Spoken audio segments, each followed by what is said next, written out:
എഴുന്നേക്കടാ. ഇല്ലടാ, ഞാനില്ല, എണീക്കില്ല. വിശന്ന് ഹൃദയം പൊട്ടി ഞാനിപ്പോ ചാകും.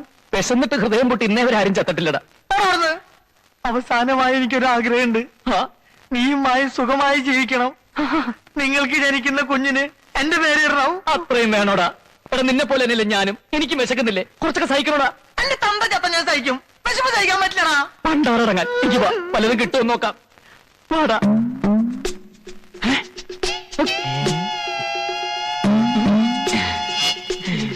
എന്താ ആരും ഒന്നും കഴിക്കാത്തത്? കഴിക്കേ. ഇപ്പൊ ഒന്നും വേണ്ട, ഞങ്ങൾ കഴിക്കാൻ പോക്കോട്ടെ. വേണ്ട, മുഴുവൻ കഴിക്കാതെ ഇവിടുന്ന് അനങ്ങിയിട്ടുണ്ട്. അടിച്ചു തോലിരിക്കും ഞാൻ ഭക്ഷണം കഴിച്ചു വരുമ്പോഴേക്കും മുഴുവൻ കഴിച്ചോണം കേട്ടോ.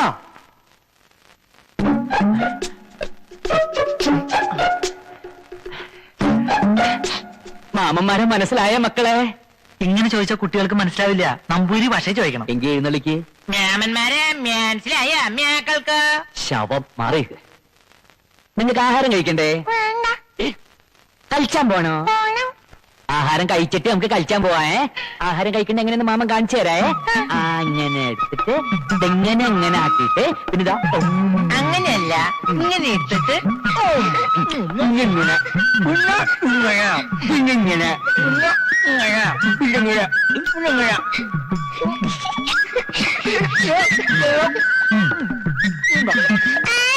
ശരിക്കില്ല.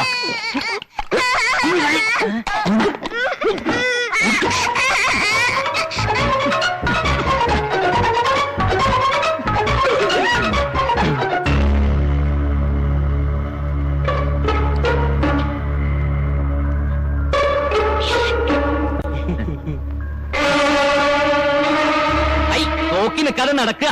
ഒന്ന് നിൽക്കുക. ക്ഷമിക്കണം, എനിക്ക് ആളെ മനസ്സിലായില്ല. സാരമില്ലെന്നോ ക്ഷമിച്ചിരിക്കുന്നു. അല്ല, ഒന്ന് പരിചയപ്പെടുന്നതിൽ വിരോധമുണ്ടോ? പക്ഷെ ഞങ്ങൾക്കൊന്ന് പരിചയപ്പെട്ടേ പറ്റൂ. നീ ആരാടാ? അവനൊന്നും ചെയ്യണ്ട, അവൻ എന്റെ കൂടെ വന്നതാ. ഞാൻ അവന്റെ കൂടെ വന്നതാ. അച്ഛാ, ദേ അവൻ. എന്റെ കഴുത്തിന് പിടിച്ചല്ലേ ദുഷ്ടൻ. ഹലോ, എന്താ ഇവിടെ? ഇയാളെ അറിയോ? ഞങ്ങൾക്ക് ആർക്കും മനസ്സിലായിട്ടില്ല. ആരാന്ന് ചോദിച്ചിട്ട് പറയണില്ല.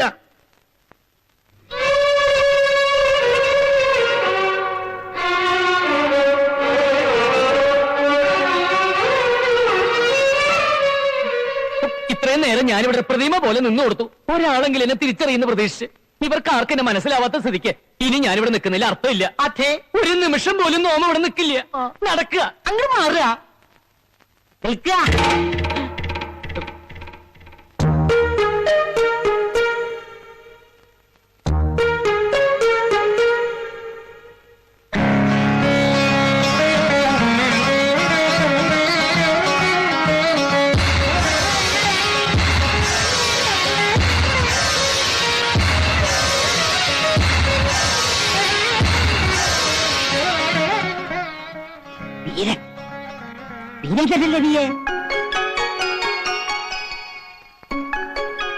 വല്യമ്മാമേ, എനിക്ക് മനസ്സിലായില്ല കുട്ടി.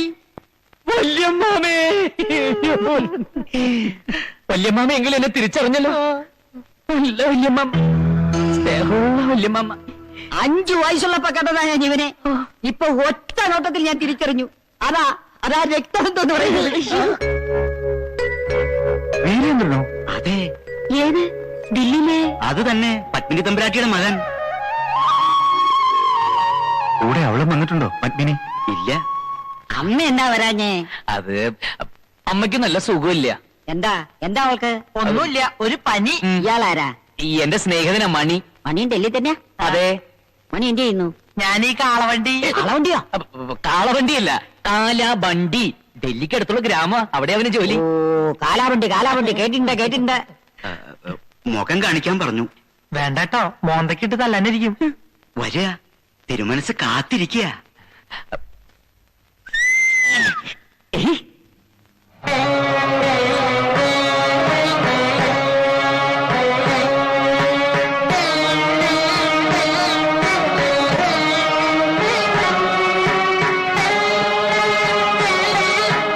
എന്താ ഇപ്പൊ ഇങ്ങനെ തോന്നാൻ? ഇങ്ങടൊക്കെ വരാൻ? അത് പിന്നെ അമ്മ പറഞ്ഞിട്ടാ. ഇപ്പോ 10-20 വർഷമായില്ലേ? കൃത്യമായി പറഞ്ഞാൽ 23. 148 കർക്കിടകം 15. അന്നാ നിന്റെ കയ്യും പിടിച്ച് പത്മിനി ഇവിടുന്ന് ഇറങ്ങിയത്? എത്ര വട്ടം കത്തയച്ചു, ആളെ അയച്ചു, അപ്പോഴൊന്നും വരണമെന്ന് തോന്നിയില്ല അല്ലേ? തനിക്ക് എന്നെ വേണ്ടെങ്കിലും അങ്ങനെ അവഗണിക്കാൻ എനിക്ക് വയ്യല്ലോ. എപ്പോഴും തന്നെ കുറിച്ച് അന്വേഷിക്കാറുണ്ട്. അറിഞ്ഞതൊന്നും ഒട്ടും നല്ലതല്ല. ജയിലിൽ നിന്ന് എപ്പോ ഇറങ്ങി? ജയില എന്നോടൊന്നും വിളിക്കണ്ട. എന്റെ അനന്തരവൻ ഡൽഹിയിലെ തെരുവുകൾ ഭരിക്കുന്ന റൗഡിയാണെന്ന് കേട്ടപ്പോ എനിക്ക് ആദ്യം വിശ്വസിക്കാൻ കഴിഞ്ഞില്ല. എന്താ? പിന്നെ ലണ്ടനിലേക്ക് പത്മിനി തന്നെ അയച്ചതും അവിടെ ഉള്ളവർ തന്നെ ഇങ്ങനെ തിരിച്ചയച്ചതും ഒക്കെ അറിയുന്നുണ്ടായിരുന്നു. ഒടുവിൽ ജയിലിൽ കിടന്നതും. അയ്യോ, അതൊക്കെ വെറുതെ ആരാണ്ട് പറഞ്ഞിട്ടാക്കിയതാണ്ടാ. ആ. ജയിലിൽ പോയിട്ട് ഇന്നേവരെ പോലീസ് സ്റ്റേഷനിൽ പോയി ഞാൻ കയറിയിട്ടില്ല. ദില്ലി വാലയുടെ ഭാഷ തനി നാടനാണല്ലോ. അത് പിന്നെ ഈ നാടൻ ഭാഷ, നാടൻ ഭക്ഷണം, നാടൻ പാട്ട് ഇതൊക്കെ എനിക്ക് വലിയ ഇഷ്ടാ. ഏതായാലും തനിക്ക് ഇങ്ങോട്ട് വരാൻ തോന്നില്ലോ. ആദ്യം കണ്ണടയും മുമ്പ് ഇയാളെ ഒരു നോക്ക് കാണണമെന്നുണ്ടായിരുന്നു. ഇപ്പൊ മനസ്സ് നിറഞ്ഞു. പത്മിനിക്ക് അവക്കിപ്പോഴും പിണക്കം മാറിയില്ലാന്നുണ്ടോ? എനിക്കറിയില്ല. തീർത്ഥയാത്ര കഴിഞ്ഞ് വന്നതല്ലേ, വിശ്രമിച്ചോളൂ. പിന്നെ പറയാണ്ടെങ്കിലും പോകരുത്. ഇയാളോട് എനിക്ക് ഇത്തിരി സംസാരിക്കാനുണ്ട്. എനിക്ക് അങ്ങോട്ട് ചില കാര്യങ്ങൾ പറയാനുണ്ട്. അത് മറ്റൊരു സന്ദർഭത്തിലാവാം. അത് ശരി. അതിശയം തന്നെ. പല മാറ്റങ്ങളും കാണുന്നുണ്ട്. മായ ഇവിടെ കാലുകുത്തിയ പിന്നെ എല്ലാം ഒന്ന് ശരിയായി വരും പോലെ. നിനക്ക് അപ്പ തന്നെ കാര്യങ്ങൾ അങ്ങോട്ട് പറയാനില്ലേ? ഞാനും ആലോചിച്ചതാ. പക്ഷെ മായ എന്റെ കൂടെ ഇറങ്ങി വരാൻ കൂട്ടാക്കില്ലെങ്കിലോ?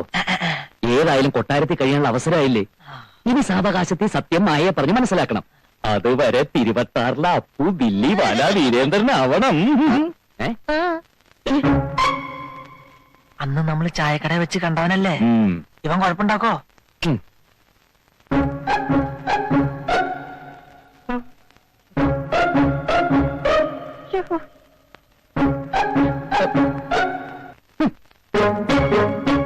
ഹിന്ദി തീരെ വശമില്ലല്ലേ?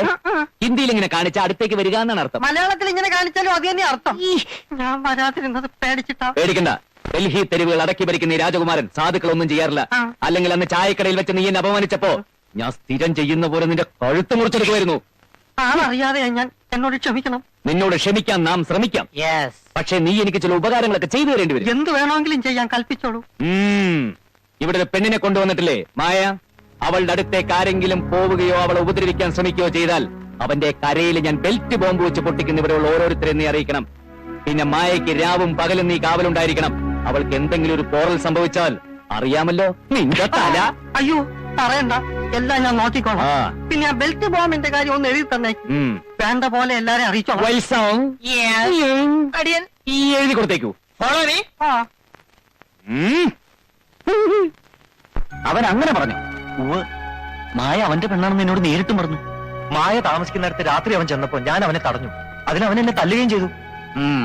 മായയെ സ്വന്തമാക്കിയ പിന്നെ ഈ കൊട്ടാരത്തിലെ കാര്യങ്ങളൊക്കെ അവന്റെ ചൊൽപ്പടിയിലാക്കാമെന്ന് മനക്കോട്ട കെട്ടിയിട്ട് അവന്റെ വരവ്. പിന്നെ പഴയ കഥകളൊക്കെ അവന്റെ അമ്മ അവനോട് പറഞ്ഞിട്ടുണ്ടാവും. അതിന്റെ പേരിൽ ഒരു പകപോക്ക് തന്നെ ഉണ്ടായിക്കൂടുന്നില്ല. ഇത്ര വിശദമായിട്ട് കാര്യങ്ങൾ മനസ്സിലാക്കിയത് ഏതായാലും നന്നായി. അവൻ പോയാൽ എത്രത്തോളം പോകും നമുക്ക് നോക്കാം. എപ്പോഴും അവന്റെ മേലൊരു കണ്ണുണ്ടാവണം. വീരേന്ദ്രനെ കുറിച്ച് നമ്മൾ അറിഞ്ഞതൊന്നും സത്യമല്ലെന്നാ തോന്നണേ. ആ കുട്ടിയെ കണ്ടാൽ അറിയില്ലേ, ശുദ്ധൻ, ഒരു പാവത്താൻ. ഈ കേൾക്കുന്ന പോലെ ദുഷ്ടത്തരം ചെയ്യുന്ന ഒരാളുടെ മുഖത്ത് ഇത്രയും തേജസ് ഉണ്ടാവോ? അവന്റെ ആ മീശ എടുത്താ തനി പത്മിനി തന്നെയാ. അന്ന് അങ്ങനെയൊക്കെ സംഭവിച്ചില്ലായിരുന്നെങ്കിൽ ഇപ്പൊ മായയുടെ സ്ഥാനത്ത് വീരേന്ദ്രനല്ലേ വരിക? ഇനി മായയോട് വീരേന്ദ്രന് അങ്ങനെ ഒരു ആഗ്രഹം ഉണ്ടെങ്കിൽ ഈ കൊട്ടാരത്തിൽ വീണൊരു രക്തക്കറയില്ലേ, അത് കഴുകിക്കളയാൻ ഇതുകൊണ്ടാവും. മറ്റുള്ളവരൊക്കെ പറയണ പോലെ വീരേന്ദ്രനൊരു പകപോക്കിൽ ഒരുങ്ങുന്ന് ഇവിടെ തോന്നുന്നുണ്ടോ? ആ വിദ്യാസുരന്മാര് പറഞ്ഞതൊക്കെ ഞാൻ അപ്പാടെ അങ്ങോട്ട് ഇറക്കുന്ന് താൻ വിശ്വസിക്കുന്നുണ്ടോ? അവർ പറഞ്ഞതിനൊക്കെ ഞാൻ തലകുലിക്കത് എന്തിനാന്നാ വിചാരം? അവളെ ഇവിടെ വരുത്താൻ പത്മിനി